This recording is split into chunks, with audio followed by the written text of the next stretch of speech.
আমরা দেখেছি গতবার এই যে আমাদের যখন রমজান মাস বর্তমান সরকার বাহাদুরি করলেন, সব নিত্যপ্রয়োজনীয় জিনিসের দাম অনেক কম, কিন্তু তারা বুঝলেন না এই অনেক কমের জন্য কত কৃষক তার চোখের পানি ফেলছে, কত শীতল কৃষক তার ঘর বাড়ি বিক্রি করে তারা পথের প্রতিরোধে পড়েছে, তাদেরকে তুল্য তারা পায়নি, সেটা সরকার দেখেননি। এখন জিনিসপত্রের দাম বাড়ছে, এখন তাদের হাতে টাকা নেই, তাদের হাতে কোনো টাকা নেই, শ্রমিকদের হাতে টাকা নেই, কৃষকদের হাতে টাকা নেই, ব্যবসায়ীদের হাতে টাকা নেই, কেননা ব্যবসায়ীরা সবখানে মন্দা, অনেক সময় অনেক ব্যবসা বন্ধ হয়ে যাচ্ছে, তাদের কর্মচারীরা চাকরি হারাচ্ছে, একই সঙ্গে সরকারি কর্মচারীরাও একইভাবে বিভিন্ন সময় বিভিন্নভাবে নির্যাতিত। আজকে তাদের চাকরি আছে, কালকে দোষর হিসাবে চাকরি নাই, পরশুদিন তাদেরকে জেলে দেওয়া হচ্ছে। সাধারণ মানুষ সাধারণ কর্মজীবীরা সবসময় উৎকণ্ঠায় দিন কাটাচ্ছে। আর দেশের পরিস্থিতি এই 1 বছরে কি হয়েছে, আমাদের বিশ্ব ব্যাংকের রিপোর্টে বলছে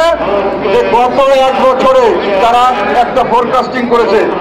দেশে অতি দরিদ্রের সংখ্যা 30 লক্ষের বেশি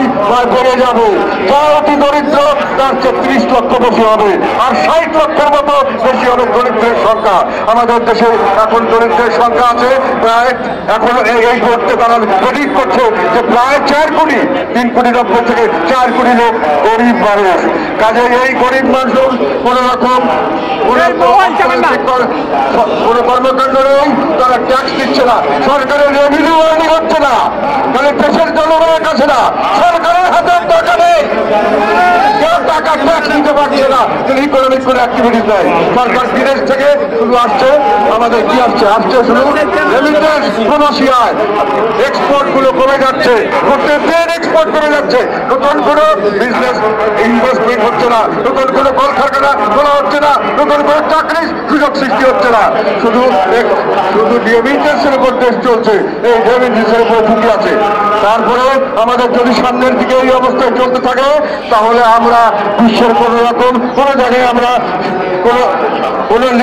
ঋণ পাবো না, ব্যাংক থেকে আমাদেরকে ঋণ দেবে না, সরকারের যতক্ষণ বৈধতা না আসে, সরকারের যতক্ষণ পর্যন্ত স্থিতিশীলতা না আছে রাখবে, ততক্ষণ কোন রকম বিনিয়োগ হবে না, কোন রকম ঋণ পাওয়া যাবে না, কোন ধরনের বিদেশি সাহায্য পাওয়া যাবে না, কোন ধরনের লোন এগ্রিমেন্ট হবে না। এই সরকার দেশকে একটা অজানা ভবিষ্যৎ এবং একটি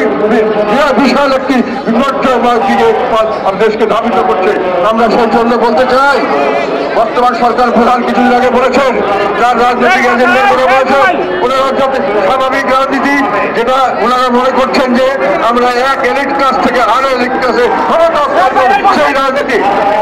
সেই রাজনীতি আমরা বন্ধ করতে চাই।